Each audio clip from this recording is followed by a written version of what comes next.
before you do sometimes. It's the perks, man. It's like Chair is so it nice just looking. sinks in. I can lean back. Plus, you can see the room. I I'm can see everything. I'm looking at these really luscious, thick carpets behind you. That was something that pushed our house over the edge. We got when we first moved in.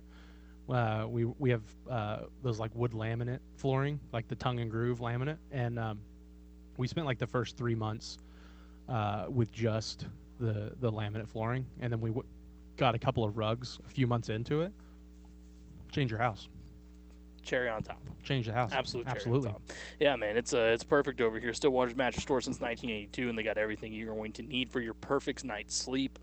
Looking over that Tempur-Pedic over there, and I bet if I went over there right now, I would be asleep in like 5 minutes You know what? if you stop talking. What we need to do is we need to have Levi like play an interview for like 5 or 10 minutes, Test it out. and us like they've got night tape. They got little nightstands. Mm-hmm. We move the equipment, Mm-hmm. I like it so far. and like I'll be on this one here on the end, this Tempur-Pedic, and you get on that Tempur-Pedic, and we do our shows like the Or rest of the show from there. Let me see who falls asleep fastest. Or- Probably me. hear me out. Hear me Guaranteed out. me. You guys. Okay, well, hearing you out. You guys go for 30 minutes. I drive down to Furniture Showcase and I lay on the Tempur-Pedic. Well, see, the only problem with that though is no one's running the board. Then we can So just you we have can to just take a get someone to board run nap. here, hit the space bar. It's okay. I'll just take a nap. You gotta take a board nap. No, this I will say this time, Shane, man, it kicking my butt a little bit more than I expected it to. Can we just stop with daylight savings? Please, Like, that's can like we the just- one thing that Arizona does well. Yeah, let's just No end time it. change. Let's stop it right now. Let's never change again. Yeah, Come on, what's the big deal? let's stomp this, dude. Let's stop this dude and end it right now. Yeah. Look at that. Everyone's like, wait, have I heard that? Just like condition their mind. Oh yeah, it's in the intro. This is such a sweet. And Love it. you know what I've noticed though. So their inventory is always really good. Oh yeah, But it looks like they've had a bit of a run. yeah. Oh, I'm sure. I'm sure they have. It looks like a little less stuff in here. So sure they have. people are taking the wise sage advice Absolutely. of Triple Play Sports Radio and buying, well, the best stuff from the best place. They've been listening, man. Come over here to Furniture Showcase. Best furniture and mattresses you're going to find anywhere, guaranteed. All right, so we have so much to get to today, man. A crazy weekend. Mhm. Oklahoma State basketball. The NCAA tournament is on our doorstep. I cannot wait. The brackets have been officially released after Selection Sunday yesterday. We're going to get to that here in just a minute. Oklahoma State baseball finally ran into a bit of a bumpy road for the first time this season over the weekend. I think you meant to say buzzsaw. I did actually, but I was like, well, let me change that up. No, that was okay, bad. it's Buzzsaw. That was bad. To Vandy, so we'll get to that too. And of course, much more coming up later on. One Hall of Fame quarterback has retired over the weekend too that we're going to get to here on the afternoon sports drive. And we'll take a look at some of the best matchups in the NCAA tournament as well, because there are a ton of intriguing ones. So the NCAA, as we know, coming out with Selection Sunday yesterday and their picks, Oklahoma State is a 4 seed. And before we get too deep into that, Zach, real Yeah. quick, over, let's see, Friday, Mhm. after we left our show and went and watched OSU play Baylor, Yeah. that was some of the best, if not the best basketball, especially in the second half, Mhm. that I've seen Oklahoma State play all season long. Yeah. Everybody was in sync. And when you had Avery Anderson and Cade Cunningham both lighting it up, like that was those games that we had talked about, where Avery would slide in as the top scorer, and when he's still continuing to play as well. I wonder, honestly, how many people thought after that 31-point game against West Virginia, I wonder how many people thought, okay, that was just because, Cade wasn't in there. That was because Cade and Ice were both out. When they come back, he'll kind of go back into that role of hit a couple of shots every now and again. But, man, he really just kept his foot on the pedal. I mean, plain and simple. And he stayed up with what Cade was able to provide, which he's playing his best right now, too, at least in the second half. Again, we're at this point where his identity is a second half scorer, and he's going to put the team on his back at times. We know that. But we'll get to Texas in just a minute. But Baylor, man, that was some good basketball. Yeah, that was one of the best games. And you look at how they played in the first half, and you kind of expected it. You kind of expected a bit of a slow start, and by slow, I mean I don't want to say that they were just getting, knocked around. You go into half. Am I in the wrong game? No. You go into half 35-30 over Baylor. So that's I guess I didn't remember that they went into half with the lead. I thought Baylor had that. A lot has happened since the Baylor Yeah, I was game. like, what in the world? 35-30 is a typo. But you look at what Avery did. I mean, Cade goes out and drops 25, Avery goes out and drops 20. I mean, it was one of those situations where if you're Avery, it goes back to what we talked about. Um, everyone in the Big 12 knew who Avery was, and I think that is going to benefit. That's going to benefit Oklahoma State more. I think moving throughout the postseason because you don't have a ton of time to watch film and to prepare. Like when you're in the Big 12, you know who everybody is, you know who the dangers are, you know what you're going to have to do. But let's say, knock on wood here. Let's look forward a little bit. If Oklahoma State gets past Liberty and they face Tennessee, I can't imagine Tennessee's going to have that much time, and it goes both ways. But I can't imagine that Tennessee's going to have that much time to prepare for Cade Cunningham and Isaac Likely. And if you get a solid performance from Caleb, and then, oh, by the way, if he's back to his old self, you're going to throw Isaac in there, who's going to get you 10 to 15 points, 8 rebounds, and 9 assists.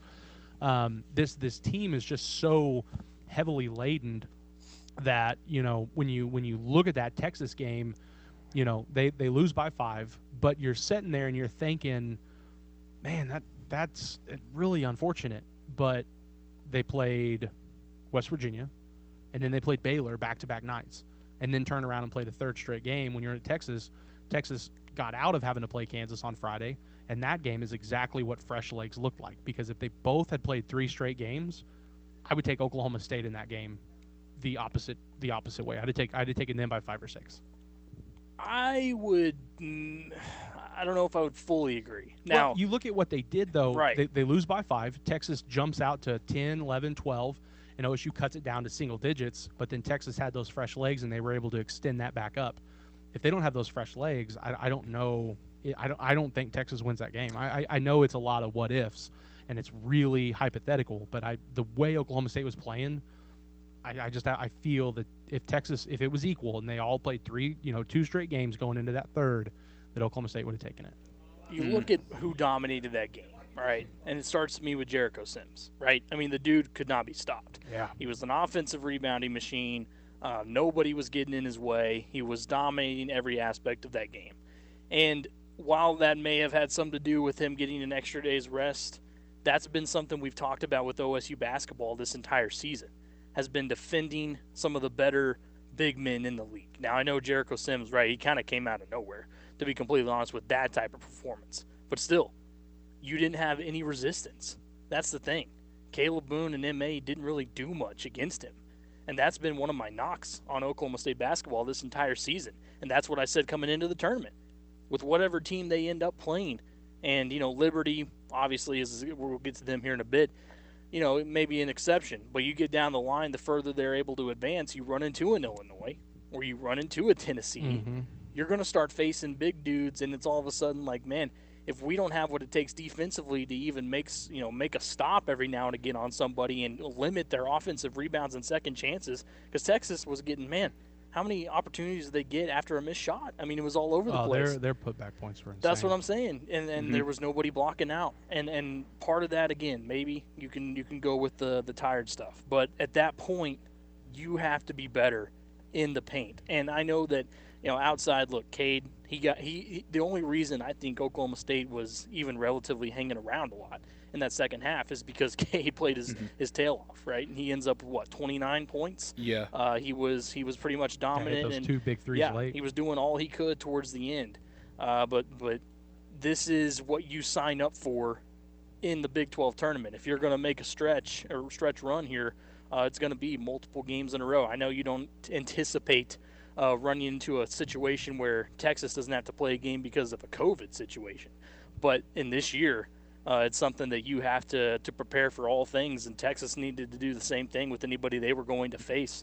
But I really thought that OSU just got outplayed, especially down low in the paint. And it's something that they're going to have to and I know it's crazy to say now, but you would hope that it would get fixed before they attempt to make any type of a deep run, because they're sitting there at a 4 seed in the NCAA tournament, and I'm telling you right now, they're one of the scarier 4 seeds that you're going to find in this entire thing.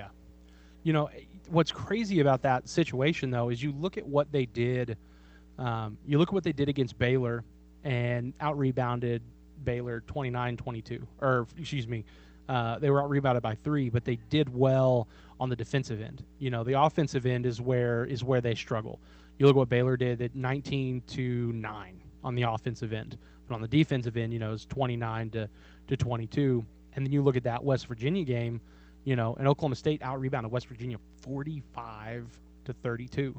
And then you go back to that first Texas game back in Stillwater, that double overtime game, and I don't know if this is just it was a big game situation. And now Jericho Sims is good. There's no denying that he's really raised his draft stock. But in that second matchup there back in February, they held him to 7 points and 8 rebounds. Yeah, no, this was a career high for him it was scoring. Insane. That's what I'm saying. He took advantage of very little resistance, and I don't blame all of that on being tired. Right. Certainly, some of it has to do with that, but not all of it. You're asking your guys right now, hey, do you guys want a Big 12 title or not? You got here. Nobody thought you could beat Baylor. Okay, let's be honest. There were some of us that maybe said, oh, give them a run. Oklahoma State might be the team right now that give them a run. I'm going to be honest, I said it on Friday. Didn't think they could beat Baylor. Yeah, why? Because OSU turns the ball over a lot, and Baylor can turn those into points all the time. But they got it done, man. They played some of their best basketball all season long against one of the – still, I know it's funny because Baylor got their second loss of the year, and now everyone's giving up on them. No, they're so good. No, we can't give up on Baylor. This is a team that's still going to make noise in the tournament. If I'm any other team and I'm in Baylor's side of the bracket, I'm praying to God they run into some kind of a buzzsaw or they suffer a couple of injuries, because this, I know that they struggled against Iowa State and they got beat by Kansas, and then Oklahoma State knocked them off there in the Big 12 tournament. I don't want to face Baylor again. Even if I'm Oklahoma State, I'm rolling into, let's say Oklahoma State does well, and they find themselves setting in the Elite Eight. That's a team I don't want to have to face Baylor in the NCAA tournament. There's two teams that I don't want to play at all: Baylor and Gonzaga. Mm-hmm. And a close 2B would be Illinois. Yeah, it's a fun matchup. Yeah. You look at Oklahoma State and Brad Underwood, and Mike Boynton. They're playing really well, and they got the number one team in the country.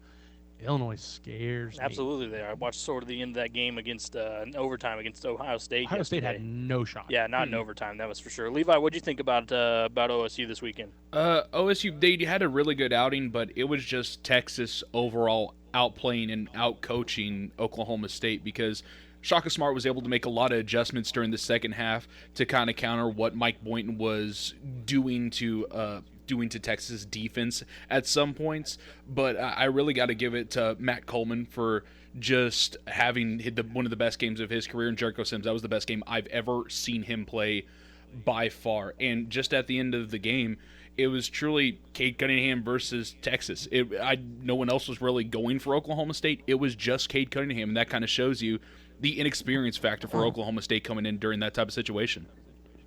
Yeah, that was kind of the problem. I mean, you had Coleman and Jericho Sims with career highs in that game, Mm-hmm. And Coleman's sitting there with 30 points and Sims has 21, and it's kind of like you said, it was the Cade show.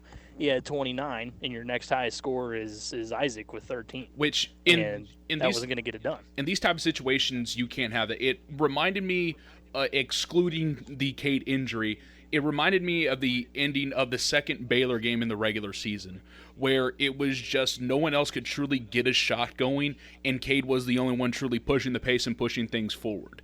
And he was the one really closing the gaps for the situation a lot for Oklahoma State. And here's the thing, against certain teams like a Baylor, like a Texas with how hot they were, with certain teams like Illinois, Gonzaga, you can't do that. You got to be able to have everybody going. You can't have any scoring droughts that Oklahoma State runs into. We fixed the turnover problem, at least for these past two games, which I believe both games was 13 turnovers for each game. So compared to what it's been, I will take 13 turnovers.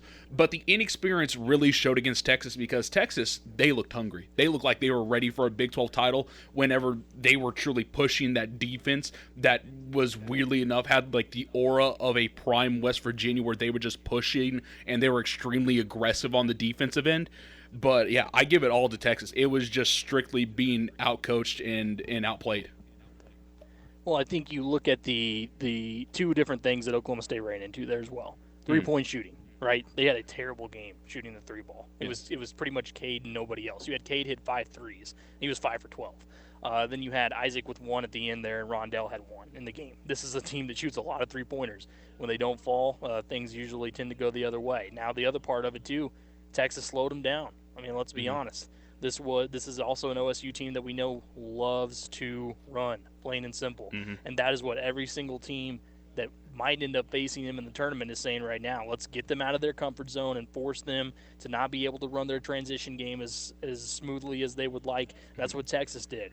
And they used Oklahoma State playing multiple games to say, hey, look, even if they, we're not going to assume, but let's just say that they're a little bit tired here. They played a few games in a row. Let's feed off that. Let's make sure we get out there and defend like crazy. And then they did that in transition. So yeah, I mean it was, and I think Shaka Smart is he's one of those guys that if you watched him long enough at VCU.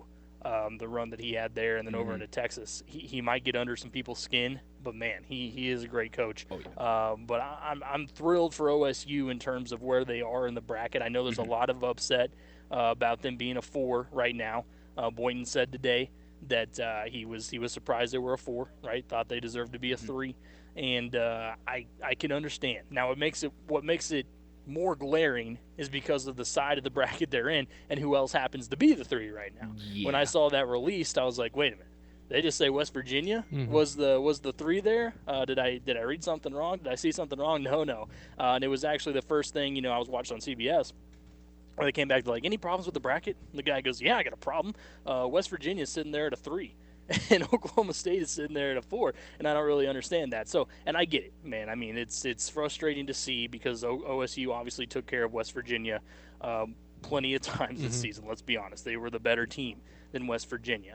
But I got to say this again: look, the NCAA, they don't hate Oklahoma State. That's ridiculous. I will never believe that. I don't think they hate any team. I think that the way they seed sometimes and the way that they rule on certain things are ignorant. I mean, you know that. I've said that multiple times. I don't think they hate Oklahoma State. Now, OSU, you look at them, they're sitting there against Liberty, which you never want to shake your head at a 4-13 matchup, right? That one's like, we've seen, teams that like to make runs around those areas, but you look ahead to what could possibly be coming up.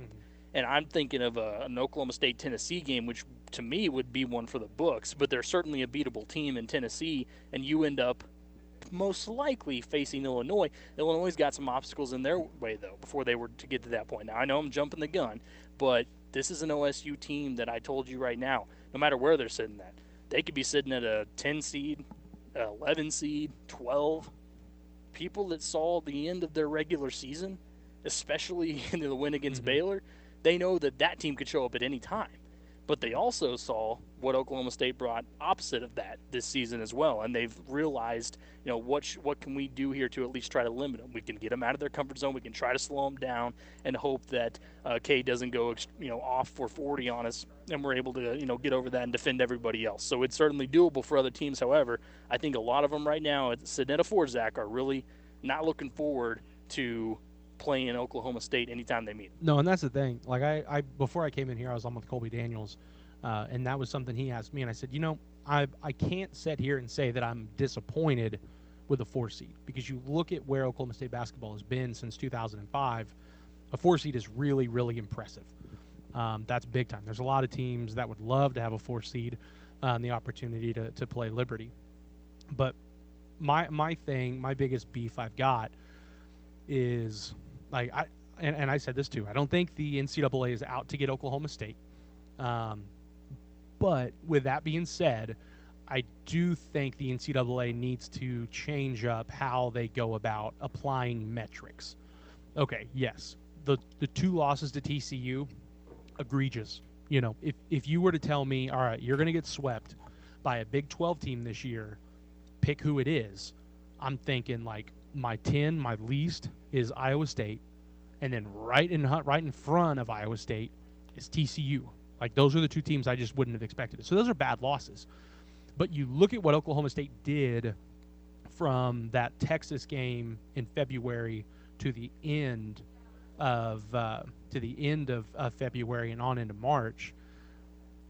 Oklahoma State is a really, really, really good team, right? I mean, you finish was it 8 of 11 or 9 of 12. You knock off 3 top 5 or top 10 teams. I mean, it just the run that they have to end the regular season. You knock off OU twice, and that's a top 10 and a top 20 win. You knock off West Virginia twice. Those are 2 top 10 wins. You knock off Baylor. That's a top 2 win. You knock off Texas at the start of February. That's a top 10 win. You take Texas Tech.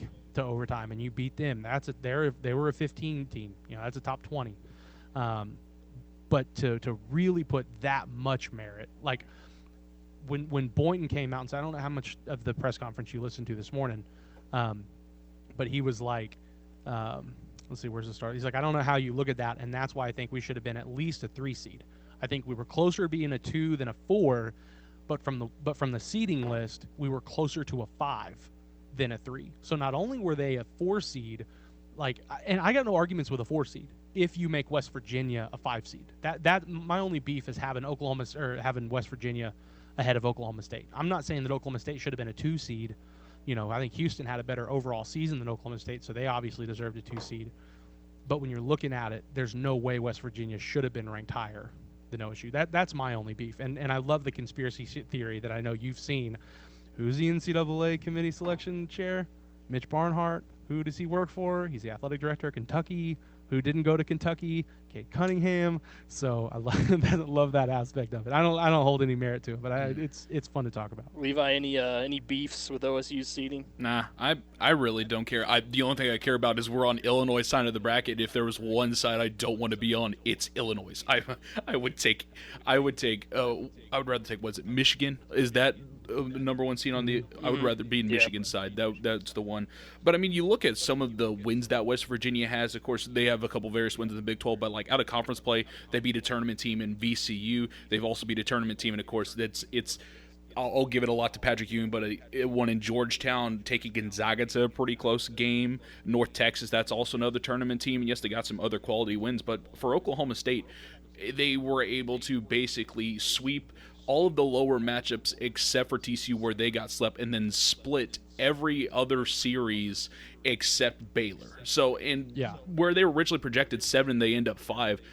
Compared to where they were supposed to be, that's pretty decent. But it's, of course, people were wanting Oklahoma State to go higher, so it's not like they're like soaring out the top of the box. But I mean, I can understand maybe going up to 3, but I'm not going to complain about a 4th seed. I mean, I just hate that we're on the Illinois side of the bracket. That's the only thing I don't like.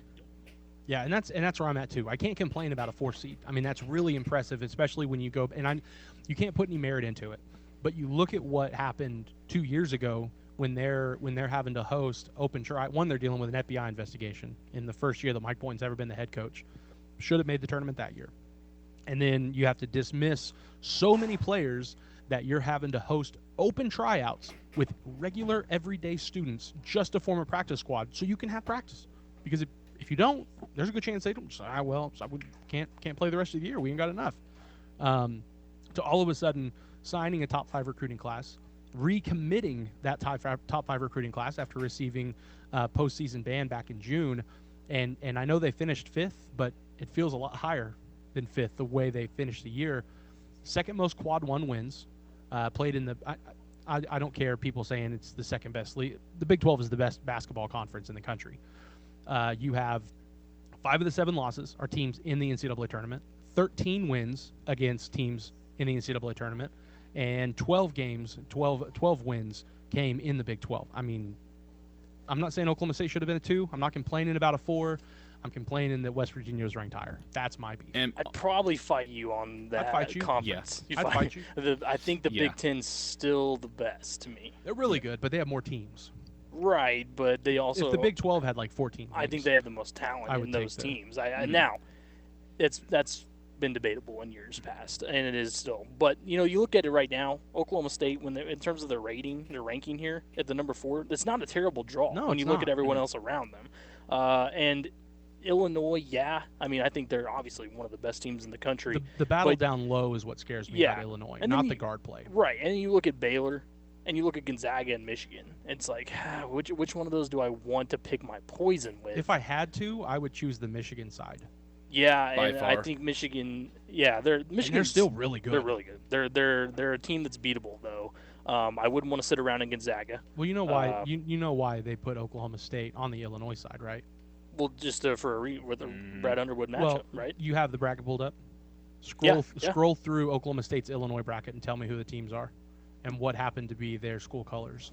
Yeah, I've seen that with all the orange. It's like 6 teams. Yeah, I've seen that with all the orange. Yeah, you got Syracuse, you got Oklahoma State, Clemson, Give me Oregon State versus Oklahoma State, Tennessee. baby. Oregon State. Yeah, did I say Oregon State? Yeah, Oregon State, Tennessee, Illinois. Yeah. Which, fun fact, I don't know how many people know this, but former Oklahoma State basketball player Maurice Kalu, who got kicked off the team for buying a BB gun and shooting stuff up around town, actually plays for Oregon State. Wow, there you go, the Beavers. I was watching like a highlight clip the other day. I was like, that guy looks really familiar. Is that Maurice? Sure enough, it's Maurice Kalu. Hey man, I'm like you guys. You know, the way that you looked at how the season started, or before it even started, when we talked about everything that was possible, where OSU probably they might not have even had a chance at this. Then you got everybody saying we're going to come back. That was the first step. That's huge. You got Cade to go ahead and be like, yeah, I'm not going to go to the G League. I'm not going to do this. I'm going to come back and play. And then you find yourselves at a 4 seed, and guess what?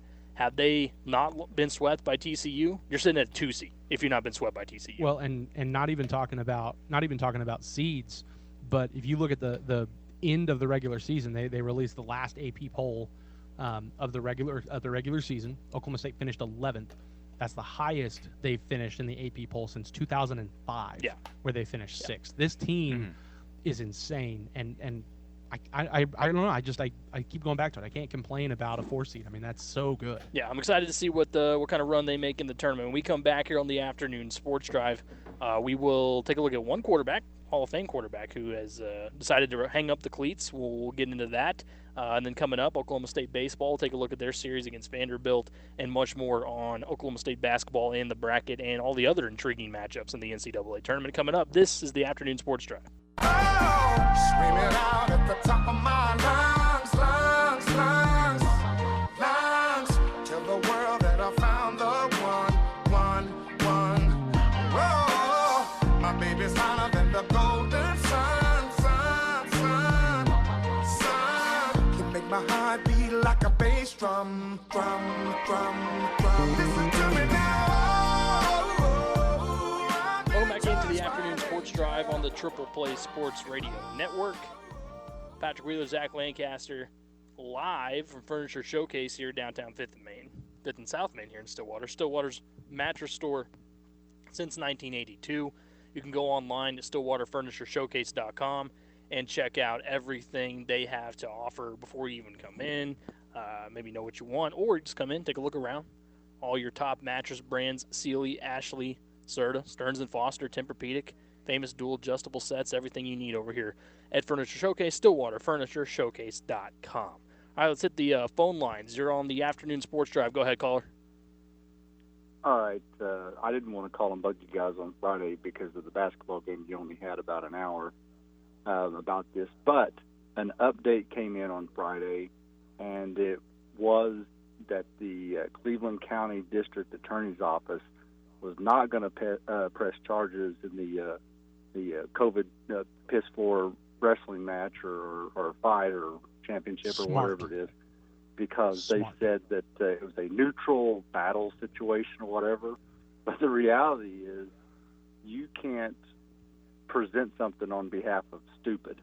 And when you, like you guys were saying, if you want to go pick a fight with some dude with cauliflower ears, then you better be expecting to get yourself a good old-fashioned country butt kicking, and that's what happened, and they're not going to prosecute the guys in that case. Well, I did see that, yeah. The problem that you run into with that is you did it in a packed bathroom with plenty of other people, I'm sure, that could corroborate the fact that them old boys was being bullies. You know, like if you're 6'2" and you see a guy that's, 5'8", 5'7", 5'8", 5'9", and I see a video of 6'2" boy in the face poking and pushing, and I can see blood running down the face of the 5'7", 5'8" guy, I'm probably not going to think that guy's an instigator. I'm sorry. Yeah, and if it had been a quarterback, was good that somebody if it was a killed. quarterback, then I think you see charges pressed. But it's a placeholder. Well, anyhow, they because I mean all the stuff with he's got an attorney and they're going to do this and they're going to do that. Yeah, okay. Well, finally that got squelched, and then that was the right thing to happen in that case. So anyhow, just thought I'd do that update. I'm really enjoying your show today, guys. Thanks. Yeah, I appreciate it. appreciate it. Yeah, no, You- I did see that Friday. I missed it. We ran out of time, You know, man. the but first thing I think of when I think about that What's that? situation, it's like Einhorn has Finkel, Finkel has Einhorn. Yeah, that thing was a Race is mess, out. man. I mean, it was. You go Well- in, and you know what? The thing too with today, it's look, everything's going to be recorded. Yeah. Man. That's the thing. We basically can get any type of fight that we want or any situation like that on HD iPhone cameras for all of our viewing pleasure because social media also exists. So you better make sure that you're in the right or that you know what's going on when this is about to get filmed and be ready to either own up to it or figure out what to do because that's a part of what this is now.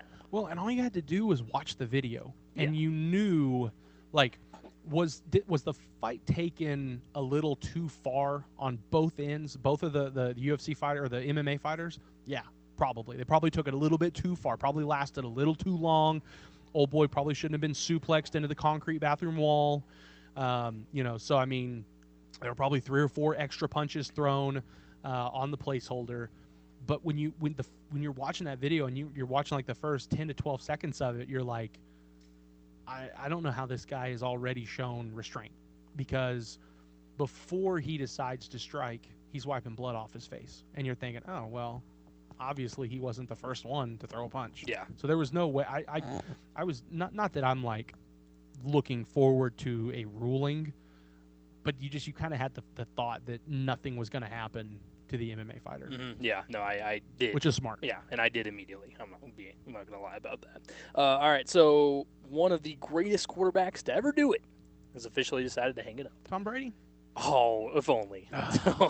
Yeah, we had talked about Drew Brees possibly doing this over and over. Was he going to? Was he going to put the Saints in a bind? Were they going to have to find somebody else, or were they going to stick with Drew Brees again, even though we saw his arm looks like it's no longer there? And he officially decides to hang him up as of last night and to join NBC in the booth, which I think he's going to be great Yeah, as an analyst. Quarterbacks tend to know what they're talking about. And hopefully I think knowing Drew Brees, what we've seen from him, he's going to have a nice TV personality, kind of be that guy, whether he's doing games as a color guy or whether he's in studio doing it, whichever he does, it's going to be great. But he was one of my favorite players to ever watch in any sport. He defied a lot.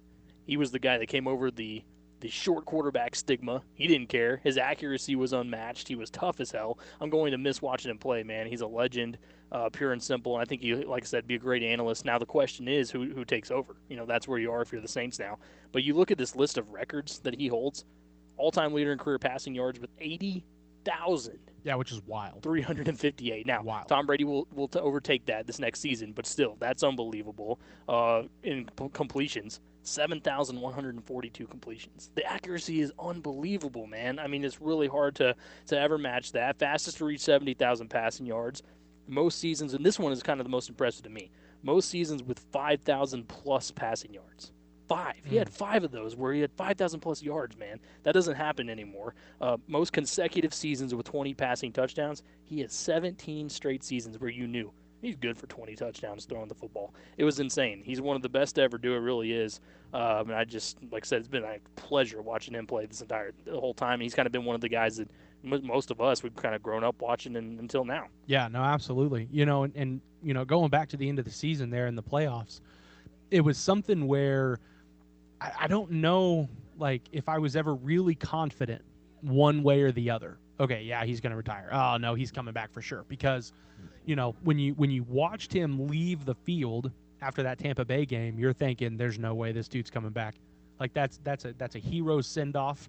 He's riding off into the sunset. And then a few weeks go by, and you're thinking, like, you start to hear that the Saints are going to start restructuring contracts. We need a quarterback. Let's bring in some weapons. Let's try to figure some stuff out. And we're thinking, like, all right, Drew Brees has got another one in him. Okay, let's do it. And then another couple of weeks would go by, and all of a sudden they're like, well, Russ is coming up into the conversation. Maybe they're going to bring in Russell Wilson, maybe Deshaun Watson, and then you're thinking, oh, maybe he's going to retire. You never really knew. And then he can't. Honestly, I will say I was surprised when I saw the little blip yesterday on my phone that Drew Brees had announced his retirement. I was like, oh, wow, that's a bit of a surprise. I figured he was going to stick with it because, like you said, the way he went out, Yeah. and he went out against Tom Brady, said his goodbyes. You know, his Tom Brady's playing catch with his kids at the end. Wasn't that awesome? It was awesome, man. Great to see. One of the best moments you'll see. But he puts that video of him working out, you know, on Instagram, and people start speculating. That too. Oh, he's coming back. Yeah. I just think that he was set in stone that this year, whatever happened in the playoffs, that was it. He was gonna call it a season. You know, he has the Super Bowl under his belt. Of course, he would want more than one if it was all said and done his way. But the one that he did have that year over the Colts, truly unbelievable for what he did for New Orleans while he was there during Katrina and after Katrina and all that stuff. I don't think, I still stand by this to this day, that any athlete ever possibly has meant more to their city than what Drew Brees meant to New Orleans. I mean, seriously, that's how big of an impact that he had. Now the question is, and I've got it for, ask you and Levi here, because there seems like there's only going to be two options. Now I know there can be, you know, we could talk about trades and all this, and maybe they find a way to pick somebody up and free whatever.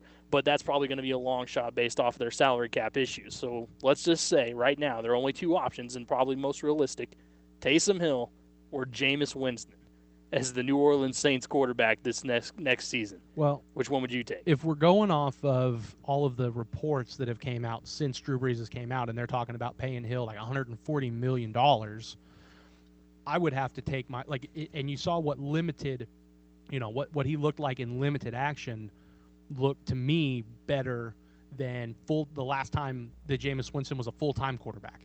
So, I mean, in the short term, I think you take your chances and you shell out $100 some odd million to try to keep someone that looked good in the short term. It's like who was the quarterback that came in for Washington that came in for Alex Smith there in the playoffs that everyone's Taylor Heineke had one game and everyone's like, oh my God, he's the next heir apparent. That's ignorant. But what Taysom Hill did, he played more than just the one game, and he certainly looked serviceable, looked manageable. You know, he could go out there. He may not get you a big upset, but he could do enough to help you win a ball game. I don't think Jameis Winston has it, because if Jameis Winston had it, he wouldn't be a backup for as long as he has been. He'd be somewhere in the NFL as a starting quarterback. And if your own team if the reports after Drew Brees retires is Taysom Hill getting $140 million, if I'd have told you that report was going to come out, if I'd have told you that in October, what would you have said to me? Taysom Hill, they're going to pay him $140 million. You just said I was off my rocker. But Jameis Winston isn't even getting looks. So it has to be Taysom. Levi, what do you think? It's Taysom Hill, and I don't think a 4-year, $140 million contract is a good thing to do for Taysom Hill. Why not now? Come on. For the greatest Swiss Army knife in NFL history. I mean, honestly, though, as the Swiss Army knife, he was excellent.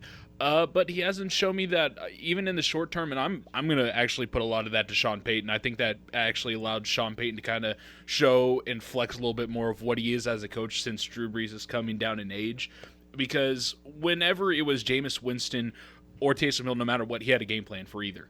And we showed that it was actually a very nice game plan. All of us were worried because I still see Taysom Hill as the guy that can do anything and everything instead of the guy that can throw football. But, I mean, Sean Payton easily had a plan, and they played phenomenally with that plan. And so I think they're going to try to even renovate that a little bit more and try to see what that looks like in a 17-game stretch, because I forget that this upcoming season they're going to add the 17th game in.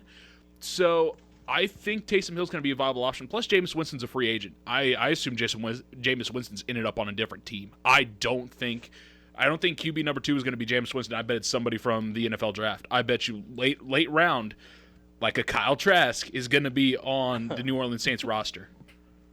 I will say that if Jameis Winston doesn't open up like a crab shack or a seafood restaurant before he leaves New Orleans, he has failed his time Winston's Crabs. I need it to be right next to Florida State, though. Right next, literally, here's the university, here's Jameis's crab shack. And the logo is just like the West Side. Eating the W. If that's not the logo made out of crab legs, I'll be severely disappointed. You know what? I'm going to buy stock in Jameis Winston, that he's going to be the guy over Taysom Hill. We have seen some reports coming out of New Orleans that indicate that's a possibility, and I'll tell you why. Levi just said there 17 games. Something tells me that Taysom Hill isn't going to last as a starting quarterback for the New Orleans Saints for 17 games, unless He just magically learns how to throw the ball deep accurately, consistently. That's it. Now I know it'd be, well, this is an offense doesn't have to go deep. They've got some talent, man. They add, and then with whatever receivers they get, I know that Michael Thomas is your slam boy, but other than that, you got guys that are going to be able to take balls and take them down the field and go down the field with them. Now here's the thing with Taysom Hill.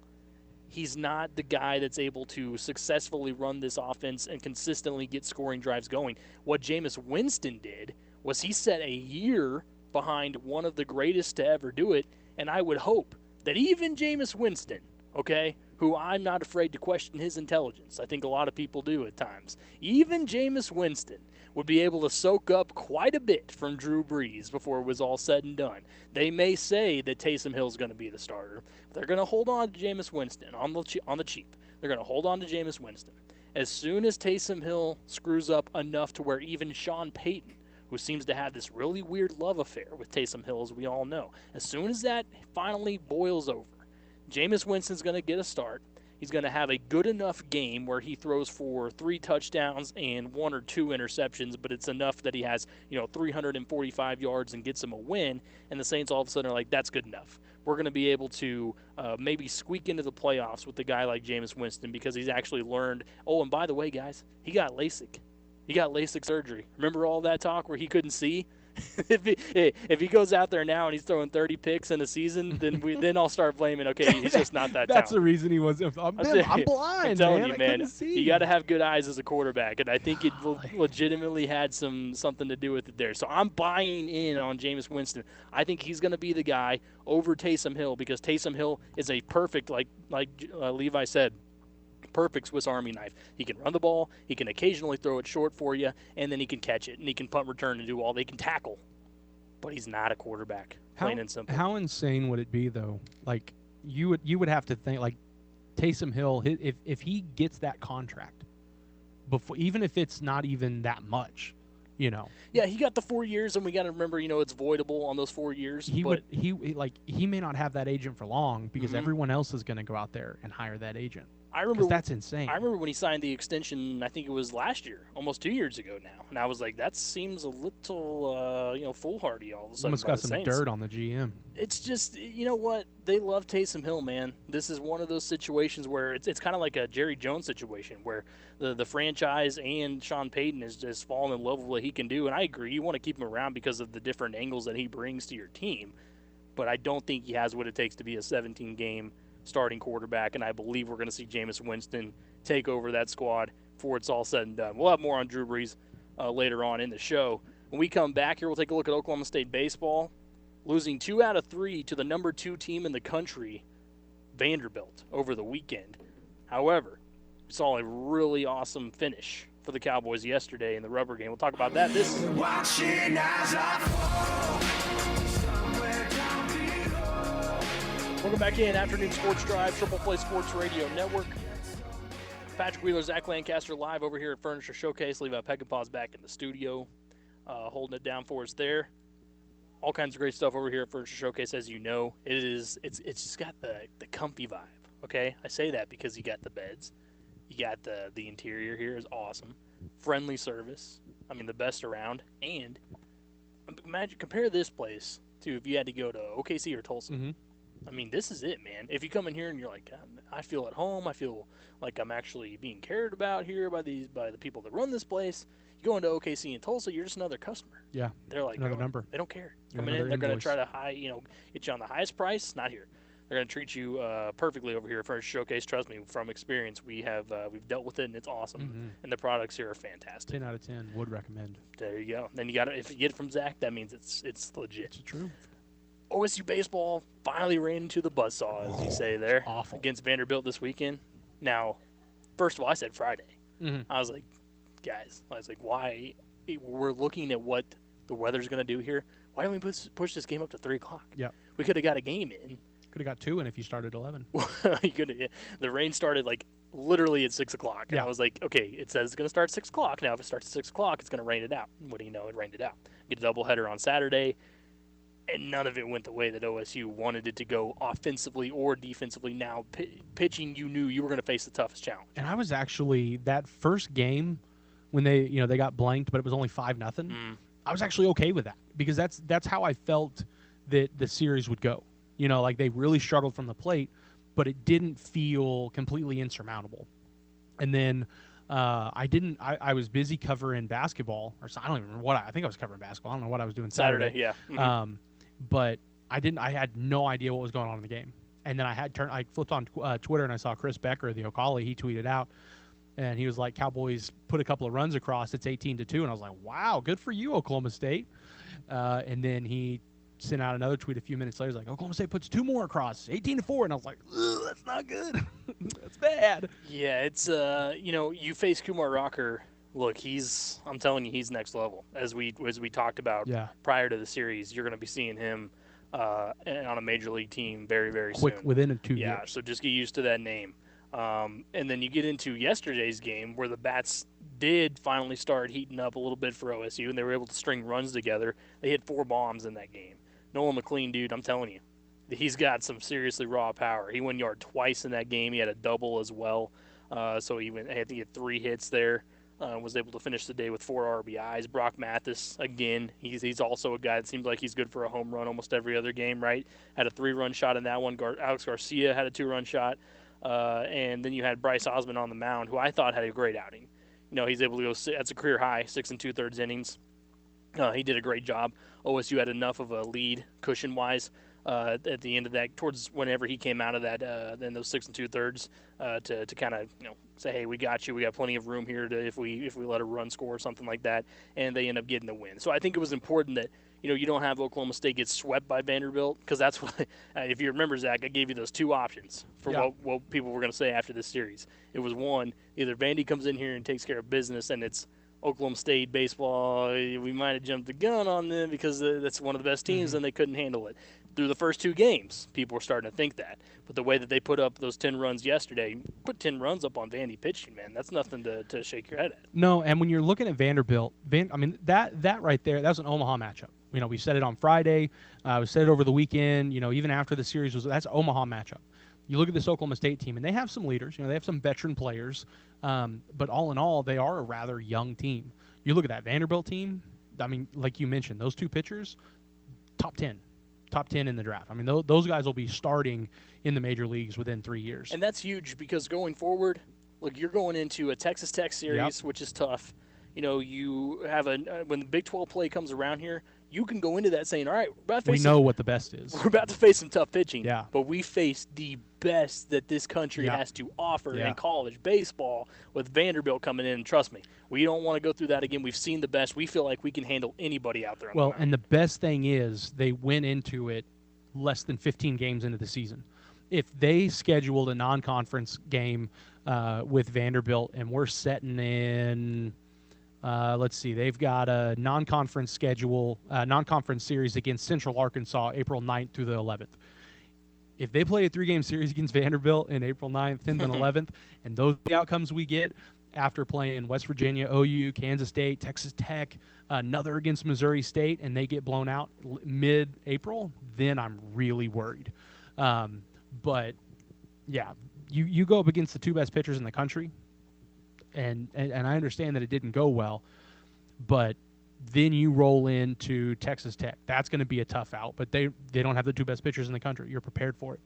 And then you get Kansas State, and then you get a good OU, and then you get 3 games against a really good West Virginia team. So, I like when Oklahoma State played them, because as they move throughout the season, playing in the toughest, if not the second toughest, depending on the SEC conference in the country, I like Oklahoma State's chances of getting better as the season goes on. Yeah, and that's part of what Josh Holiday said when he talked about scheduling them. He's like, this is great. Like, we want this to happen for us, getting before conference play. We see a team like this. We go up against the best. We feel like we're one of the best, and they are. You look at everything that they bring to the table every single game. No reason OSU shouldn't have a great season when it comes to conference play specifically. Absolutely. Coming to this one, you're 11-2-1. On the year, I keep throwing that one. It's just ridiculous. I'd be okay if you just forgot it every once in a while. Forget the one. I can't, because I was there. That's why. I'm just burned in my memory. So next up, they take on Louisiana Monroe tomorrow. Globe Life Field. Isn't that fun? How about that? You gonna make the trip? That'd be so awesome, man. Go down to Arlington. Woodruff calls. Where are you guys? We're setting up for the show. Yeah, we're still gonna do the show. It's Your just gonna be. sponsor is wondering where you are, and I'm like, we're setting up. I don't know The what you want to sponsor tell is you. Globe Life today. We're just Sorry. gonna go out there and say that they're sponsoring the show. Yeah. Yeah. Well, we'll send you fuel tickets. Fuel tickets, food Yeah. food receipts. Yeah. Nope. It's Don't all worry comp. about it. Don't worry. Don't worry about it. When we come back on the afternoon sports drive, we'll get into some buy or sell.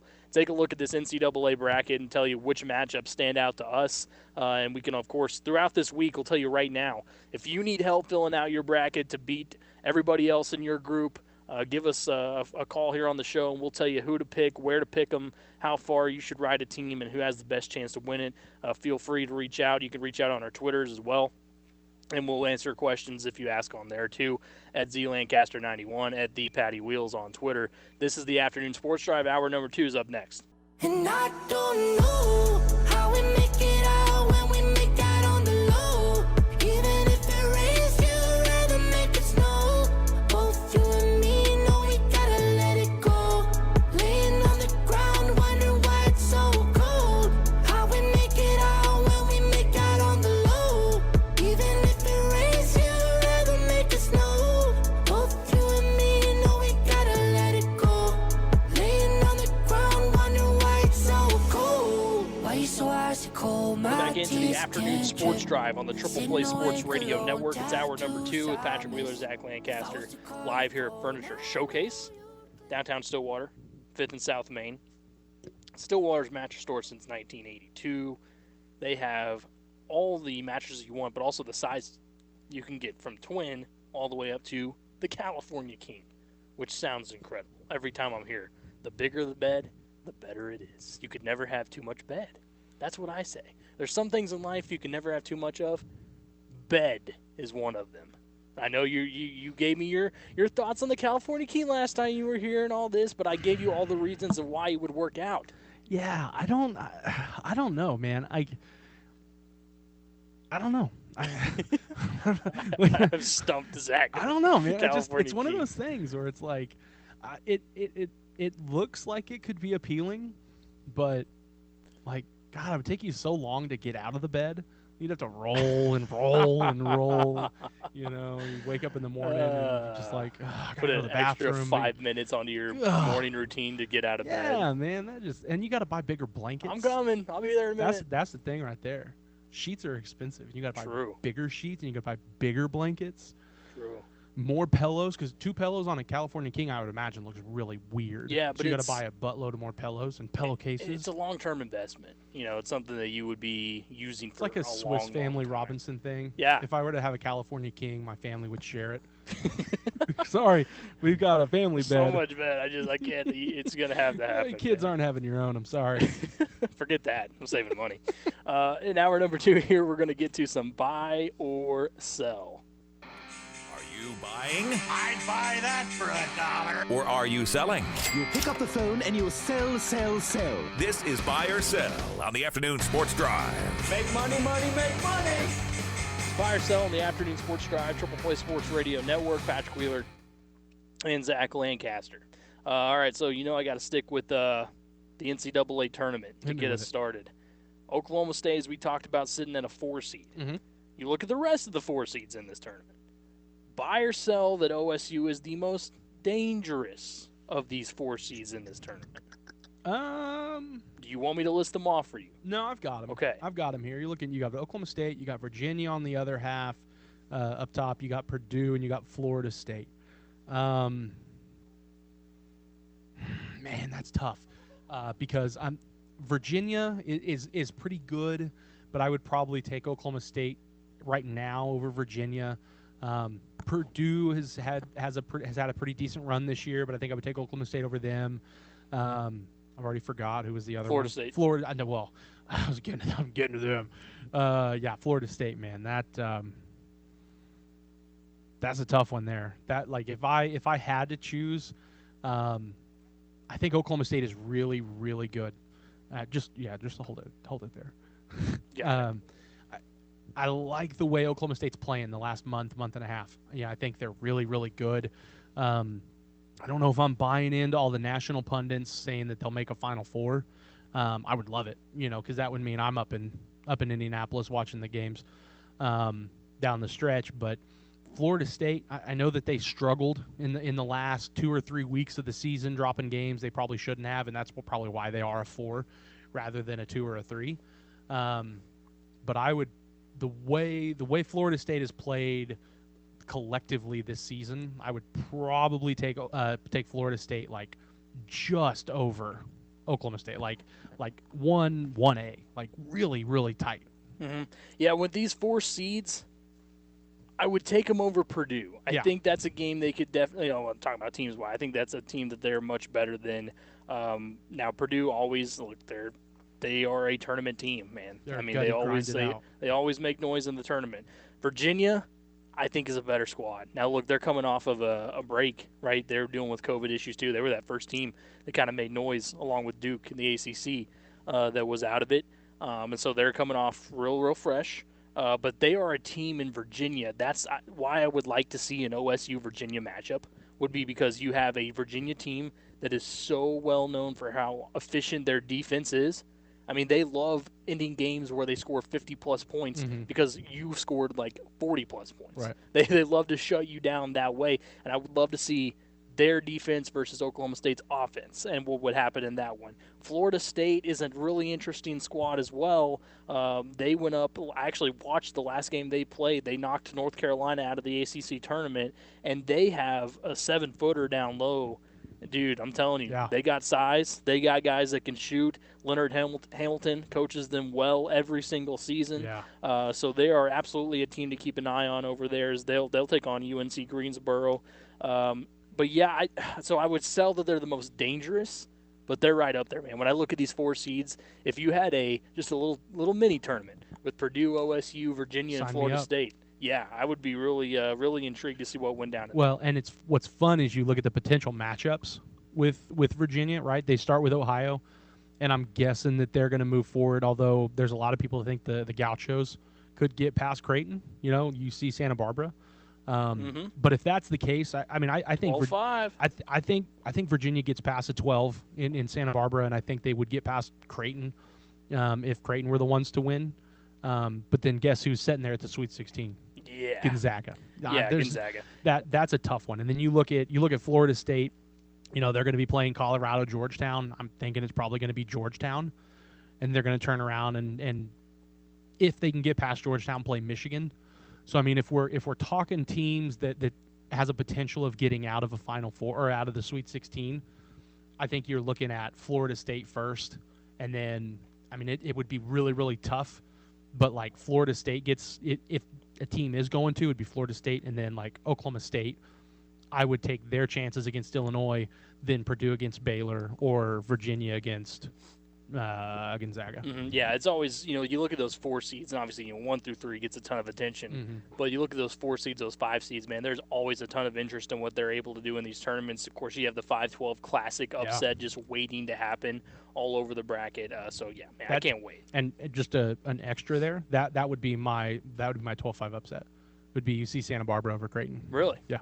Interesting. Yeah. Okay. Yeah, we'll get more on those 5-12s coming up. What you got for me? Yeah, I'm sticking with basketball, and I'm throwing a conspiracy theory at you. Oh boy. I loved it. I even had to include an emoji in my text. I never do that. See that. The selection committee chairman is named Mitch Barnhart. I don't know if any of you guys, I know you guys know this, but any in the radio world, if you're wondering who Mitch Barnhart is, he is the Kentucky athletic director. He is the selection committee chairman. Buy or sell, he purposefully put Oklahoma State at a 4, or helped lead Oklahoma State to a 4 instead of a 3. Just kind of a I said this earlier today with Colby Daniels. There was no way financially that the NCAA could keep Oklahoma State out of the NCAA tournament. And as soon as the Big 12 named Cade the player of the year in the Big 12, there was really no chance they were going to leave him out. And then a few days later, the NCAA was using Cade Cunningham front and center in their postseason graphics.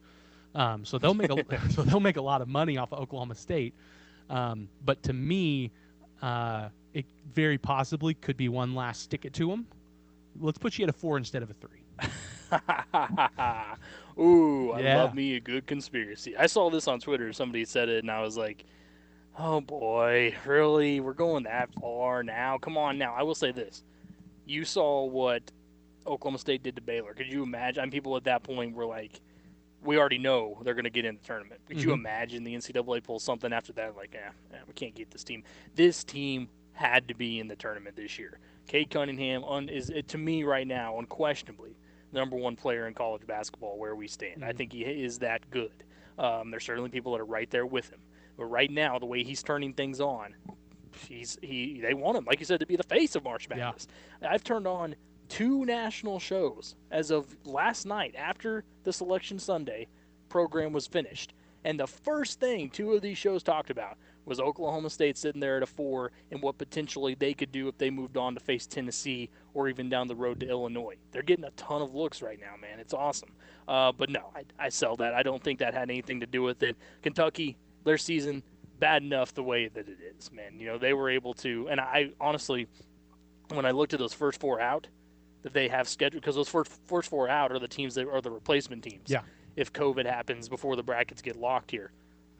And I was like, the NCAA is going to pull something here, and they're going to find a way to put Duke in the first 4 out, or a Kentucky or something like that was going to happen. There was no way. I was just waiting. I was like, is it possible that they would do something like that? And luckily, it didn't happen that way. But it is strange. You have a couple of blue bloods that are fighting for a playing game, which we'll talk about later too. But no, I sell that. I don't think it had anything to do with it. As much of a funny little conspiracy that may be, I think, look, with Cade Cunningham, the way that we saw Kentucky play this year, would Cade Cunningham have made that big of a difference? No, I don't think so. They were terrible. They were not a good team. Even Cade, I mean, he might have won you a game every now and again late, something like that, but come on. This was a Kentucky squad that had no business anywhere near the tournament. So no, I'm going to sell that as much as some people might love to buy. Put the tinfoil away. So I'll sell that it had anything to do with Cade and it had anything to do with Kentucky.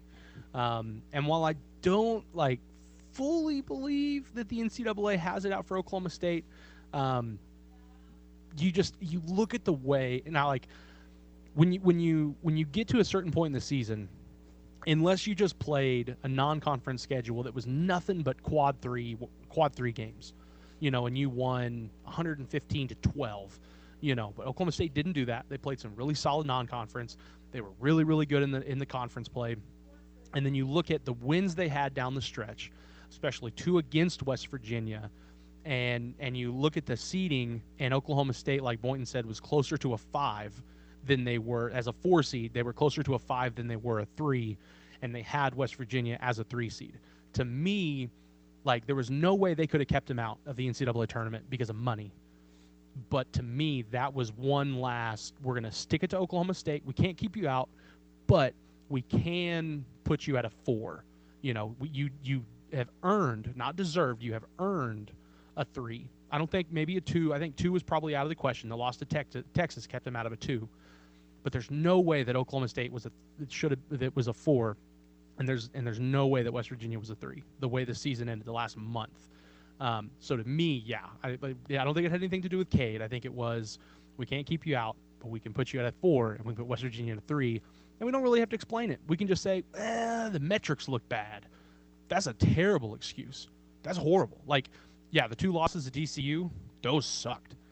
But the 2 losses to TCU were not enough to put West Virginia ahead of Oklahoma State. So that, to me, it was one last screw in the back. Look, that's why if you're going to put the metrics as the reason in all this, that's one of those things that falls in the NCAA with what they do, not with seeding, but everything else that they do. To me, that's ridiculous. Because, it doesn't make sense. Because the metrics, I've always had issue with that with other teams as well. However, I'm thinking back to what they've done this year with the appeal process, things like that they've done in the past, how they decide which punishments get handed out, even though it seems like some cases are cut and dry and some aren't, and you see punishments that are much more heavy, being put out to teams that it seems like they don't deserve it. And why is most of that happening? Because of things that are already in place, whether it be guidelines that are already in place in the NCAA, metrics that are already in place. So that's where my beef with the NCAA comes with, is that they've refused to go back and adjust and look at all that and say, maybe it's time to fix a couple of things here instead of going to what we've done for 1,000 years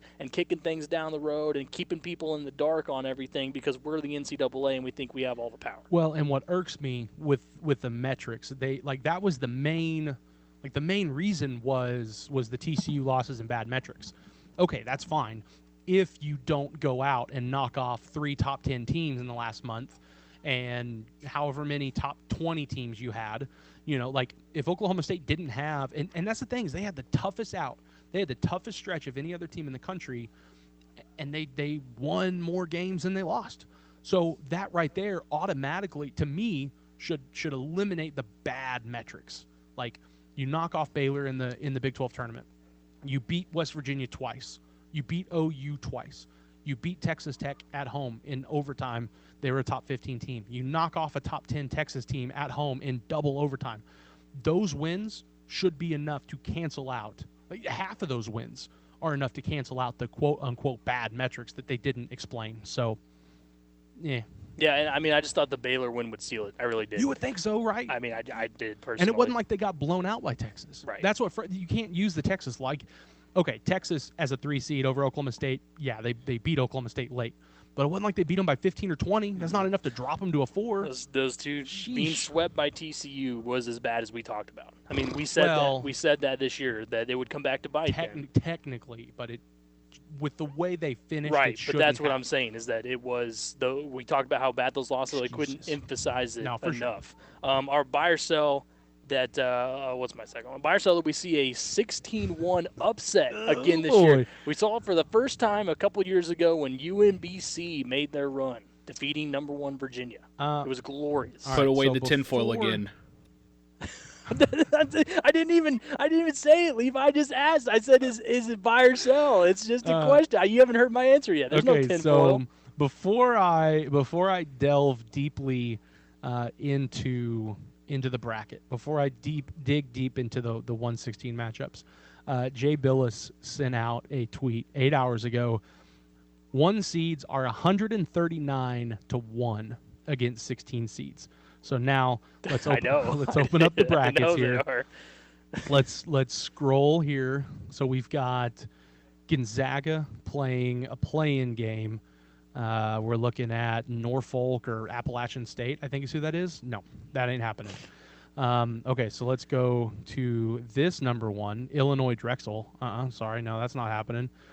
Michigan, it's probably going to be Wichita State or Drake. Nah, I don't think that'll happen. And I don't even need to look at Baylor Hartford because Baylor is probably going to disband Hartford's basketball program. So First time Hartford's made the tournament. Mm-hmm. Yeah, it's a beautiful story. Awesome. Right? I mean, if Hartford can go out, there is one school in the entire country that is going to be cheering for Baylor, and it's Baylor. Every other fan base in the country is going to be rooting for Hartford. Mm-hmm. Whoever Hartford's big time Oklahoma is, their massive rival, is going to be cheering for Hartford. It's one of those where you have people that pick Baylor to go all the way, but if Hartford managed to pull it off, you're just like you're not that you're upset that your bracket is busted in the first day or whatever. But that's you're my like, one upset that I would be okay. But you're like, yeah, that's what a lot of people did with Virginia. Yeah. I mean, they're sitting there. I can't remember. I think I had them in the Final Four. I might have had them in the championship game. I had them in the something like championship that. Game. I had them winning it. I think it was somewhere like in the Final Fours where I had. And I had like 3 brackets. Yeah, and I had them winning all 3. It just blew everybody's mind. That's why those 16 seeds is kind of a weird feeling, I would imagine, because you know that the chances of you winning are very slim. You know you're probably going to go get your butts handed to you. But there's that one off chance. I mean, UMBC proved it, and that was a dang good Virginia team that year, man. I hope so. They were the undisputed number 1 squad. I hope so, but I don't see it happening. Yeah, I'm gonna I know we can say this every year, man, but the 1 seeds are so good. They're really good. Gonzaga, as we know, opening as a favorite to win the entire thing. Baylor right behind them. And you look at Illinois against Drexel. I don't see that being close. Michigan against, who did we say, Mount St. Mary's or Texas Southern. If I had to pick an upset, like of those 4 number 1s that could lose, Michigan, I would put Michigan 4th. Yeah, I would but actually. It's still not happening. When I look at Baylor's matchup, though, as much as that seems like a far-fetched dream, I would give anything. If I had it my way, I would want Gonzaga knocked out first. Oh, for sure. Let Norfolk State or Appalachian State pull a UMBC and beat the undisputed best team in the country right now, That'd be fun. and get them out of the way so we don't have to even deal with it. That'd be fun, but I'd rather see Yeah. Baylor lose. I know. Yeah, I don't care what round. Sure. I mean, Get them all the way to the championship. well, and just let them lose in the championship. Let them get There obliterated. you go. Yeah, so I'm going to sell that too. I think it's as much as I'd love to be the hot take guy. Oh, the 16 seed's going to get it done. I just can't. I can't do it, guys. All right, what else you got for me? So mine's a precursor to your bonus.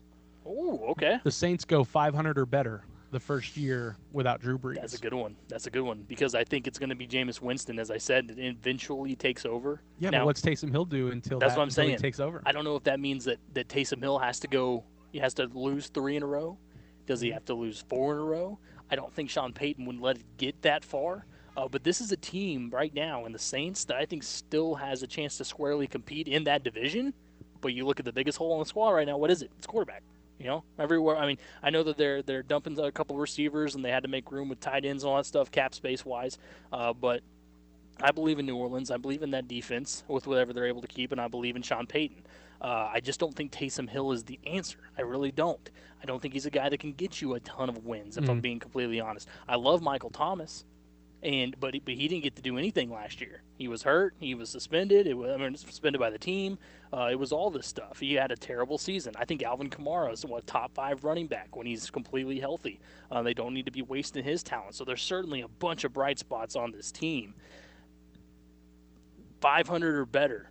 I'll buy that. I think the Saints can get over that, even with whoever's a quarterback, whether it's Jameis Winston, Taysom Hill, or someone else we haven't even mentioned. I think they can manage to do that with the way that these guys are coached. I think Sean Payton is such a huge factor in what the Saints do, so let me buy that. Yeah, same. I know we're running short on time, so I'll keep it short too.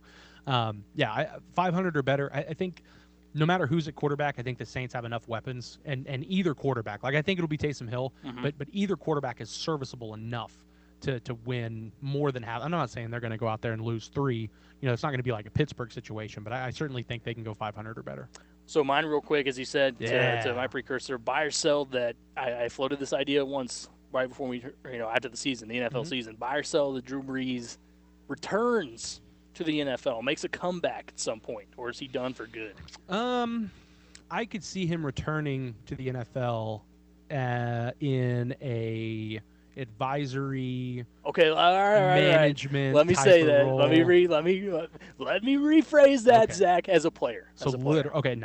no. I think the way we saw him, the arm declined as the year went on. He just didn't have it. Now I'm sure that like working for NBC is going to be great. He's around the game. He's going to be making a lot of money. He's hoping to be, NBC's hoping he's the next Tony Romo. I can predict a play before it happens, kind of a thing. And I'm sure as soon as that, as soon as the season kicks off, whether it's preseason or whether we're actually into the season, he is just going to be itching. He's going to feel really weird that he's not heading to a stadium 3 or 4 hours before kickoff to prepare for a game. But I just have a feeling that like the way he left, how he left the field, where he was physically when he left, I could just see him, like a Chipper Jones. I missed the game. I love the game. I don't have it anymore. Levi, real quick, I know we're short on time, but does Drew Brees come back?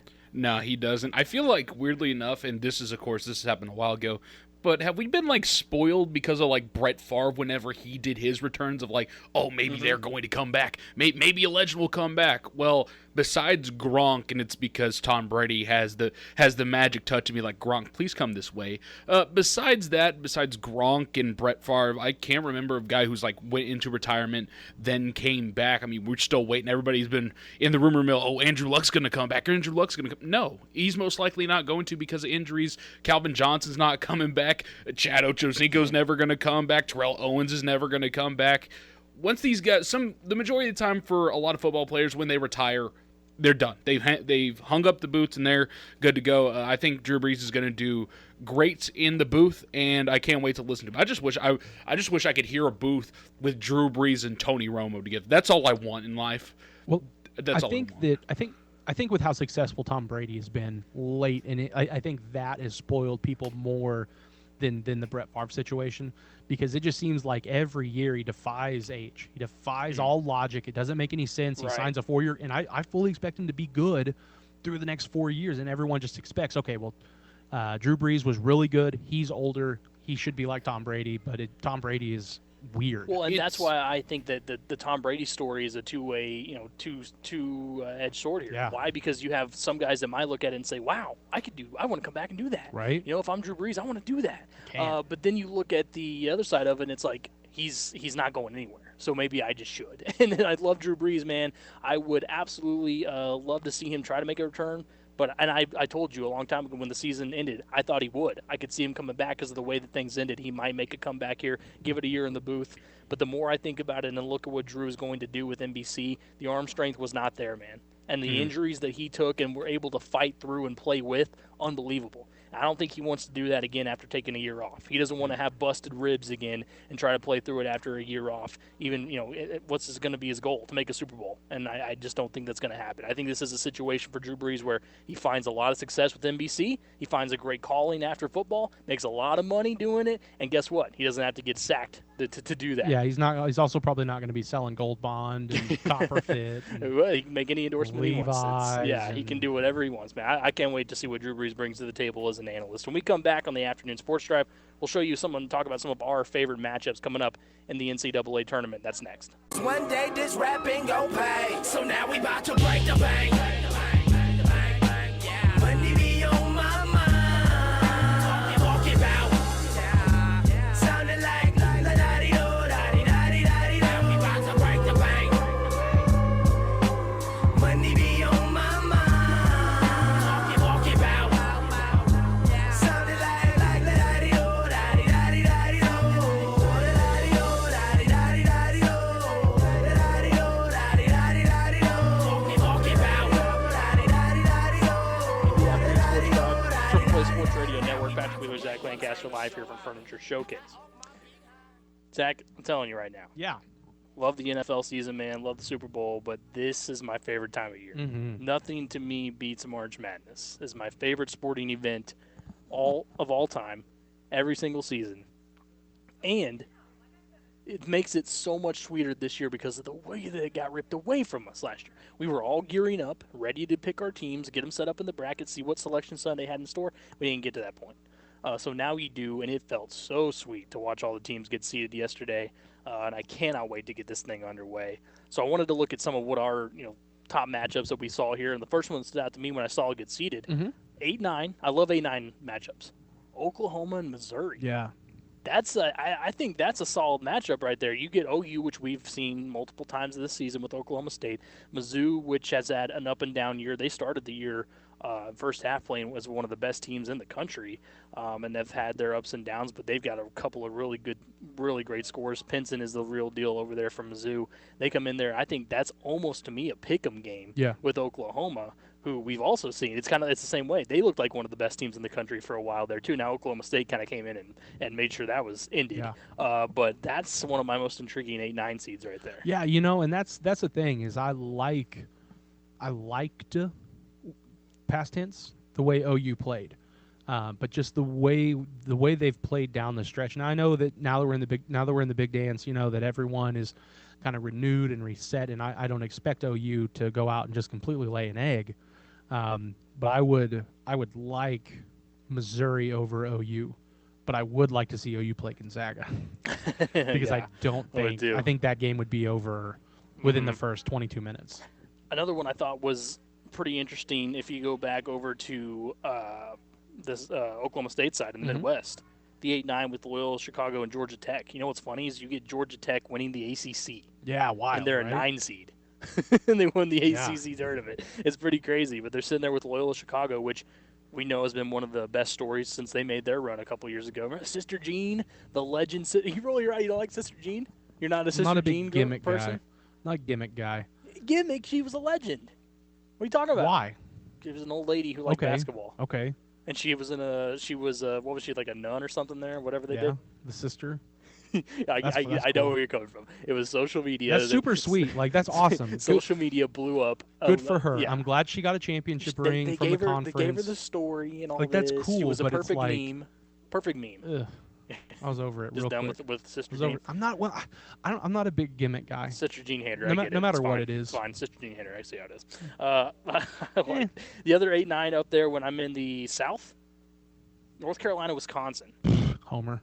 I know, right? But that's an 8 and a 9. I was surprised I that think that's a good game. I was right surprised North Carolina got an 8. If I'm being honest, They I didn't expect them to be like a play-in game. Yeah. But I expected something lower. No, than they 8. were going to be most likely a 10 seed is what they were looking at coming through the ACC tournament. But then they looked really good in those. I mean, they beat Notre Yeah. Dame by like 50, Yeah. and everything started. They were like, "Wow, that was." Isn't that weird how winning games in a conference tournament bumps you up? Isn't that strange? Yeah, That's it is. weird. It is strange. Wow. Yeah, North Carolina sitting there with. I'll tell you this because I've watched them every single game this season. They are a squad with the big men that they have, that North Carolina has. They could beat, and I'm serious. This isn't a homer. If you watch what they do with their big men alone, they could beat any team because they have 4 guys. Okay, one of them 7 foot plus that can dominate. Their problem is their guard play. And you don't hear that very often with North Carolina. Their guard play is not good. Well, if they get past Wisconsin, Which is a sneaky, pretty solid Big team. Ten team. We'll Okay. have our answer yeah. when they face I Baylor in the would second love round. to see a Baylor Carolina matchup. I think that would be. I'm not saying I would pick Carolina to beat them right now. Be the first time I've ever rooted for Carolina. There would be people looking at that 8-1 matchup in that second round. They'd be thinking, if any team could give them a run, because we saw what Baylor did against Oklahoma State when they took them down. I think that would be a really good matchup. I think it'd be the exact opposite. You know, like everyone in the country except for Baylor is going to be cheering for Hartford. If Baylor makes it out of that and Carolina makes it out of Wisconsin, every other school in the country except for Baylor is going to be cheering for Carolina. Yeah, Which does, like you're going to have a bunch of Duke fans cheering for Carolina. Because No. I find You it would have Duke fans would still be going so Baylor. hard that anyone can cheer for Baylor. Duke would. That Anyone blood runs playing- too thick. They just wouldn't watch the game. No, they would watch. I don't care who anybody playing Carolina is the biggest Duke fans will root for anybody playing Carolina. Trust me. God, and I thought Duke fans were bad.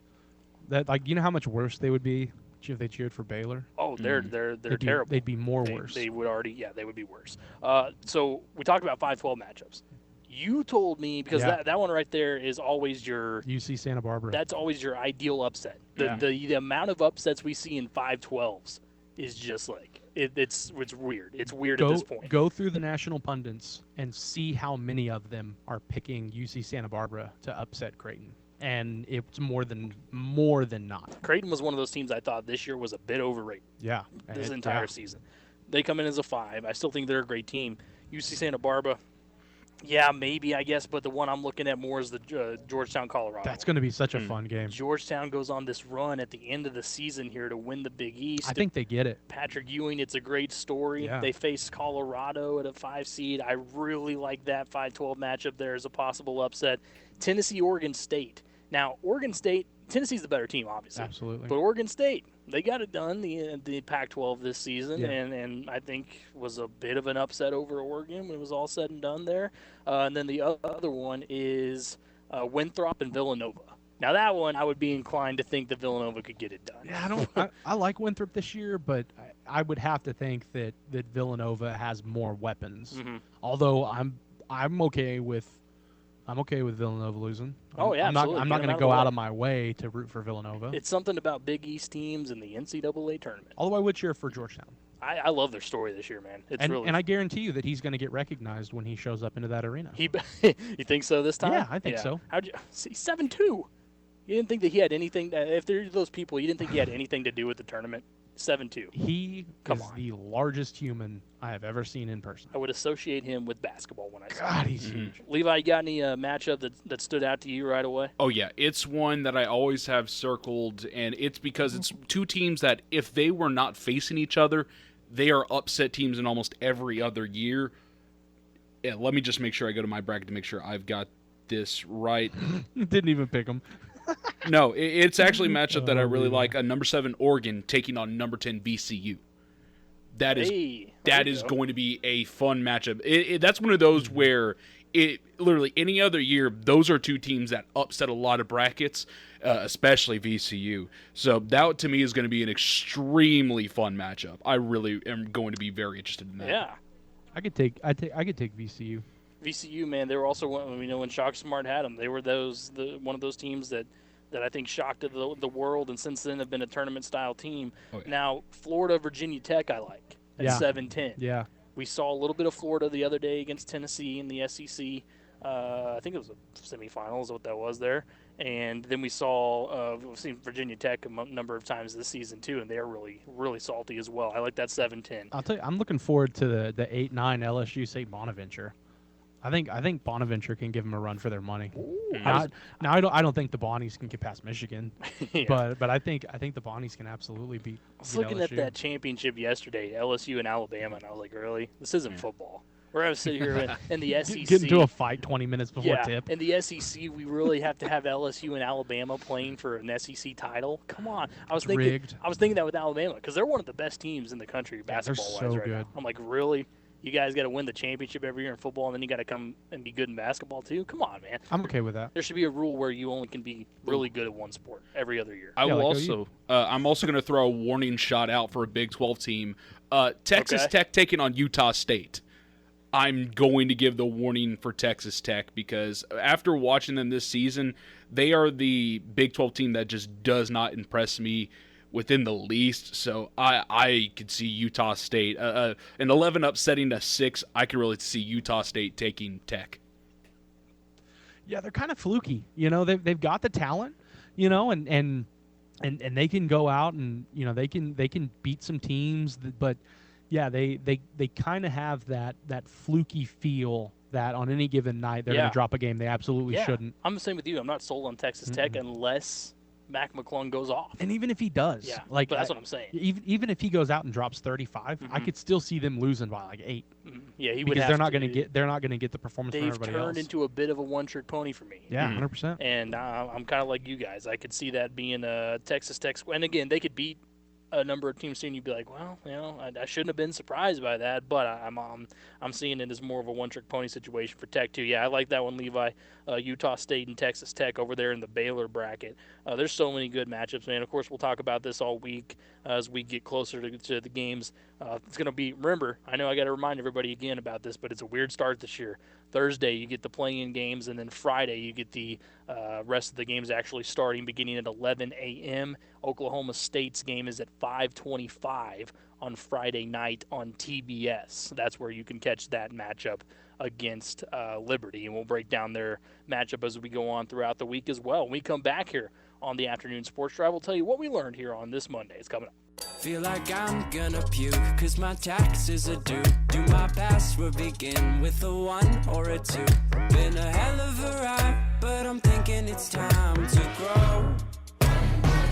Metronome. Man, I'm up to something. Woody-la-dee-do, thank you all for coming. I hope you like the show, cause it's on a budget. So woody-la-dee-do, We'll go back into the Afternoon Sports Drive, Triple Play Sports Radio Network. By the way, that song right there, Bang by AJR. It's been played on every single thing. It's like ESPN's cut music on every single game that they've done in the postseason and stuff this year. Yeah. Or before that. And I was like, man, people are going to hear that. If they listen to our show, they're like, where have I heard that before? Oh, my. See, I was ahead of the game. The first time I heard that song was actually Thanksgiving Day. They played it in their socially distanced, awkward Macy's Thanksgiving Day parade. Oh, as in like AJR was doing it live? Or? Yeah, they were on. Well, they were there. They were on the float. Yeah. I don't know if they actually sang it live, but then so I heard it there first, and then ESPN.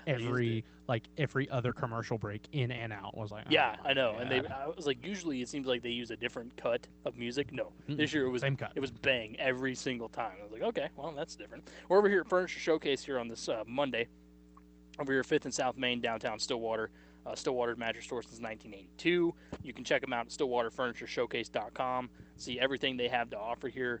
So many great items that we've checked out already with these beds. Of course, these mattresses are brand new. And then we've looked at every time we come in here, we check out the entertainment sets that they have over there. The entertainment centers. These rugs are awesome right behind us at fantastic prices that we checked have been marked down. A perfect little cherry on top for any room that you have. So come check them out here at Furniture Showcase. To round out the show today, we're going to tell you what we learned. The day is coming to an end. Time to find out if these two got any smarter. Let's find out what the guys learned today on the Afternoon Sports Drive. Well, I learned something today. We'll tell you what we learned here on this Monday. So what I learned, Zach, is that the other day I'm not remembering if we got to it on Friday or Mhm. not. Talking about I'll let you know. the Chiefs releasing Eric Fisher and Mitchell Schwartz. I'm I not don't sure we think got to so. that. We talked about it during a break. That's what it was. They did. It was news during last week, and of course it made more news because we all saw what happened in the Super Bowl. You know, they were without them, and it was obviously a disaster for Patrick Mahomes trying to run around for his life. There was nobody blocking any of those studs that Tampa Bay brought on that defensive line, those linebackers. It was just a disaster. So we get news today. The first acquisition for the Kansas City Chiefs on the line. They grabbed Joe Thuney, which is a 5-year, $80 million deal, and former Pats offensive lineman. Joe Thuney, if you look at his film and what he's done before, man, this is a great get. Patrick Mahomes was thrilled, as we saw on his Twitter earlier. This is awesome. And, I think that when I saw what happened with Eric Fisher and Mitchell Schwartz, I was like, all right, now that's unfortunate because they've meant a lot to this program, to Kansas City. They've meant a lot for this team. They've done a lot of great things. Of course, people have been back and forth on Eric Fisher, right? First-round pick and all this stuff. Mitchell Schwartz, though, really was a difference maker a lot of the time. And Eric Fisher came on, don't get me wrong. But I thought immediately when I saw that news, all right, I know Brett Veach. I know what he does with this team. And he's got something planned. He's got something in place already. They had to restructure some contracts here. They had to free up some space, and they did that. Travis Kelce reportedly went to the organization without even being asked and had his contract restructured, save money. Chris Jones did the same thing with his contract. Patrick Mahomes did it with his contract. So you've got money spaced up here, and you're able to find a really good get here, I believe, in Joe Thuney. This is a great start for this line, and that was the number one priority for the Chiefs this offseason. They had everything else locked up to what they want to do, but offensive line, after what happened in that Super Bowl, I'm not saying that they necessarily win against the Bucs if Eric Fisher and Mitchell Schwartz are out there, but I have to think they would have had a much better chance and definitely would have scored more than 9 points in that one if they had those guys healthy. So I really like this. I like this get. I think it's a great start. There's still a lot of work to be done on this offensive line. Duvernay Tardif is coming back, which, remember, he opted out to help COVID patients up there in Canada, which was, just incredible what he did, obviously. So you get him back. I think things are shaping up, but guess what? How many times do you run into a quarterback like Patrick Mahomes? You better be ready to protect him and protect him with the best, and this is a great start. Absolutely. I'm going back to Oklahoma State baseball. I don't know how many people remember. You go back a few years to the 2016 season. Connor Costello is an infielder, hit .351 in 2016. I would say that's pretty good year. Pretty solid. Well, I'm taking this in a direction that you probably don't expect. Connor Costello, who now lives in Newport Beach, California, will be a contestant on the upcoming season of The Bachelorette. Oh boy, I'm gonna be watching it. I don't really like it. I don't care for it. But I'm gonna check it out, see what it's all about. I will never forget ESPN putting on their fantasy tab on their site. Yeah, Bachelorette Fantasy. It's a Gen Z thing, man. It's huge. You pick your contestant and you hope they make it through or whatever. It was a big Gen Z frat thing this year. I've never last year. That's what you said. I've never watched one episode. My brother and his frat brothers would get and I think this started before the pandemic, but they would get together. They'd get together and watch The Bachelor and Bachelorette like a drinking party, and then when the pandemic hit, they would Zoom watch it. So when does The Bachelor go on? I don't know. Because I wanted to say, doesn't it go on during the NFL season? Because I think I always had beef with people that were talking about it coming on Monday nights, and I'd be like, guys, Monday Night Football is on. It's way more important. If I remember that correctly, I think that's the case. I really don't know because like I said, don't follow The Bachelorette, but I think I saw that on Twitter. Is that right? I don't know. Honestly, I don't know when it comes on. Because I think it's one in the spring, one in the cast and crew started quarantining in March for The Bachelorette. So I think The Bachelor is in the fall. Okay, maybe it's one or the other. I think The Bachelorette is in the spring. That's what it was. Okay, one of them is during the fall. And I always thought to myself, because people would post on Twitter, they'd be like, oh my gosh, it's Bachelor night. And I'd be like, guys, there's a Monday Night Football game on. I will say, chill. some sports, not sports, but storm season is some of my favorite TV. Like watching storm chasing and watching tornado coverage, and there's nothing quite like coming home after a long day and the sky's getting dark because storms are rolling in and you're watching coverage or the windows open. I love it. One of my favorite times of year. So it's always really, really fun when you see all these girls like sending emails and hateful Facebook messages because the tornado warning coverage is interrupting The Bachelor. Like, people are trying not to die here, and you would rather watch The Bachelor? Come on, man. Oh my Come on. gosh, what in the world, Just man? do what everyone else does and stream it. You don't need to be watching it on TV. We're trying to save lives. That's right. Forget your Bachelor. I can't. I cannot wait though. I don't ever want people to die. You know, I don't Well, want them. yeah. I don't want them to lose their homes or anything. Right. But I love storm coverage. Levi, have you ever watched one episode of The Bachelorette? I think when I was extremely, extremely young. It was whenever I was young. I was like into like all those type of shows, and I watched a lot on CBS and NBC. Just wait till you get married or get a serious girlfriend. You'll watch it. Not gonna lie though, about once the Bachelor Bachelorette just starts popping up, I get a threat from one of my friends almost every other week. It's like, hey, we're gonna call into your show and we're gonna talk about the Bachelor and Bachelorette. I'm sitting here like, nah, you are not going to do this, and they have yet to do it once. So I've evaded this so far. I'll do it to talk about Connor Costello. All right, when you do that, I will immediately just end the call. Okay, cool. I'll call back. He will call until you have a prolonged conversation. I will find out how to unplug. I will find out how to unplug the phone, even though I have no idea. Oh, I'll just leave the phone off the hook. I'll make it that easy. Oh, there you go. Well, according to ESPN, it's a sport or something. I don't know. I mean, it was in the fantasy Can section. you imagine making money off I of know. betting on The Bachelor? I can't. I had no idea. No. not Easy at all. money. But you know what? As crazy as that sounds to me, I'm sure to a lot of people, fantasy football sounds just as crazy to them. So It's easy money. All you have to do is just bet on the villain. okay. Because well, they're going to make it to the finals. That's The person true. you hate the most is going to make it the furthest. to each their own, man. I'm not a Bachelorette guy. Maybe one day I'll give it a chance, but I highly doubt it.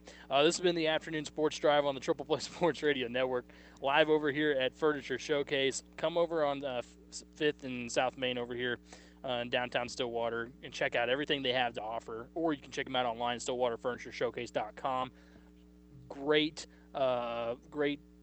products, mattresses, chairs, lamps that you've always found one that you really enjoy. You find one today too? Bottom left, fourth from the bottom. Cow rug. Okay, there you go. Yeah, so you get everything you want at Furniture Chairs, Showcase. pillows, Yeah. recliners, Come lazy check 'em out, boys. man. StillwaterFurnitureShowcase.com. We appreciate their hospitality as always. Thank you to Levi Peckinpah back in the studio as always. He got his show. Levi, what time you coming on tonight? Oh, tonight 8 to 10. In the final hour of my show, we will be making an NCAA bracket. I will give you my thoughts on certain things, and Ooh. yeah, and honestly, they might not be my full final decisions, but it'll be where I'm at the time. But yeah, myself and Parker Terrell will be making our NCAA brackets for at least the show. Awesome. You don't want to miss that. 8 o'clock on Triple Play Sports Radio. And, of course, I will be doing that, too, at some point. And they will be ones that I'll throw away and remake because I can never stick with the first one. Exactly. There you go. For Levi and Zach, I'm Patrick Wheeler. We're back here tomorrow. This is Triple Play Sports Radio. This has been the Afternoon Sports Drive.